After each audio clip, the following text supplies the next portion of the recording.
Hi friends, welcome back to Feast and Fast, where we explore how food, faith, and history meet at the table. Easter dinners often go straight for the big showstopper: roast lamb, glazed ham, sweetbreads, and cakes.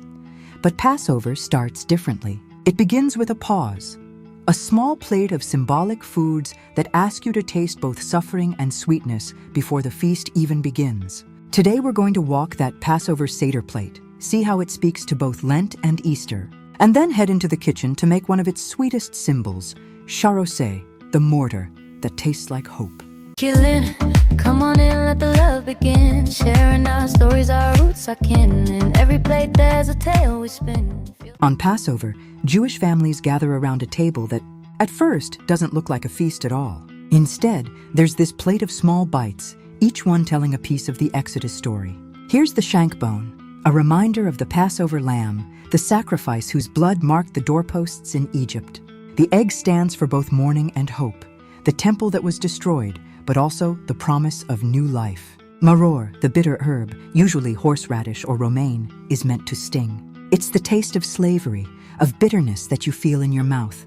Karpas, a green vegetable dipped in salty water, mixes springtime freshness with the tears of the enslaved. And then there's Charoset, the sweet one. It looks like the mortar used to build Pharaoh's cities, but it tastes of fruit, nuts, wine, and spice. Around it all are 3 pieces of matzah, the unleavened bread, and cups of wine or grape juice that are sipped through the night. It's not a casual appetizer course, it's a kind of edible script for the Exodus. From the outside, especially if you grew up with Easter more than Passover, it's striking. You begin the night not by indulging, but by remembering bitterness, tears, sacrifice, and then, right in the middle of it, sweetness. If you've just walked through Lent, the Seder plate starts to feel like a mirror. The bitter herbs echo the bitter disciplines of fasting, the parts of the season that are uncomfortable on purpose. The dry, unleavened matzah sits in contrast to rich Easter breads and lamb. All that fluffy, buttery celebration that breaks the fast, sweet charoset, eaten together with sharp maror, is a lot like the way we tuck small sweetnesses into Lent and then overflow with desserts and cakes at Easter. For many Christians, there's also that deep connection. The Last Supper is understood as a Passover meal. Jesus is breaking bread and sharing a cup in the middle of a story that's already about deliverance, about slaves walking out under a blood-marked sky. Easter morning, then, is like a new Exodus, not out of Egypt this time, but out of death itself. And just like Passover opens into the week-long Feast of Unleavened Bread, Easter doesn't stand alone either. It spills into a season, a long table of Sundays where you keep feasting on resurrection. All of that theology and history gets held in very ordinary ingredients, and that's what I love about Charoset. Its name likely comes from a word for clay, because it's meant to look like the mortar of forced labor. But it's made from the things we associate with delight and abundance: fruit, nuts, wine or juice, warm spices. Around the world, Jewish communities turn that idea into different recipes: Ashkenazi charoset with apples, walnuts, cinnamon, and sweet wine. Sephardi and Mizrahi versions thick with dates, figs, nuts, and spices like a fruity truffle. Today I'll show you both. They're simple to make, and you don't have to be hosting a Seder to enjoy them. They're beautiful on a cheese board, on yogurt, or just scooped up with pieces of matzah or crackers. Let's head into the kitchen. For the classic Ashkenazi-style charoset, you'll need 3 medium apples, finely chopped, 1 2 to 3 4 cup walnuts, chopped, 1 4 to 1 3 cup sweet red wine or grape juice, 1 to 2 tablespoons honey or sugar. If you want extra sweetness, 1 2 to 1 teaspoon cinnamon, a pinch of salt, and maybe a squeeze of lemon. Step 1. Chop.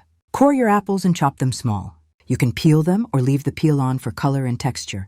Chop or lightly crush the walnuts so they still have a little bite. Step 2. Mix the base.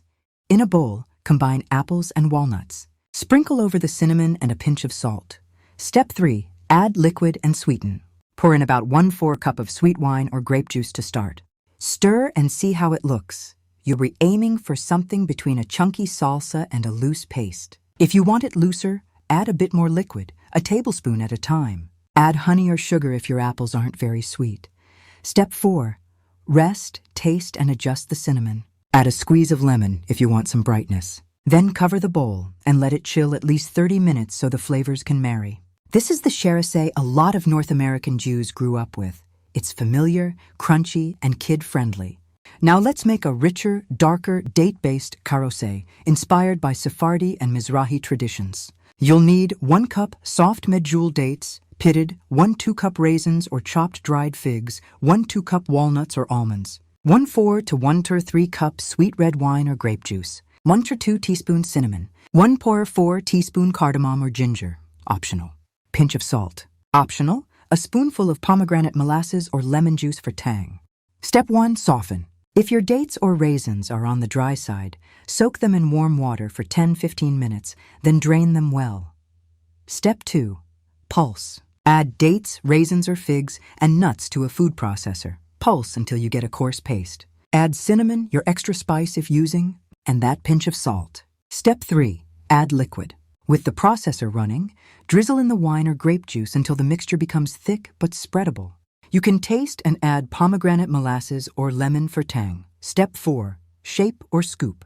You can roll this into small balls and pile them on a plate or just scoop it into a bowl. It keeps beautifully in the fridge and is amazing on toast or stirred into yogurt long after the holiday is over. So here's where I want to leave you, a table where the stories talk to each other. On one side, the Passover plate, bitter herbs, salt water, matzah, charoset, telling the Exodus story. On the other, an Easter table with lamb, rich breads, and cakes, celebrating another kind of deliverance. Both traditions take ordinary food and ask it to carry extraordinary meaning.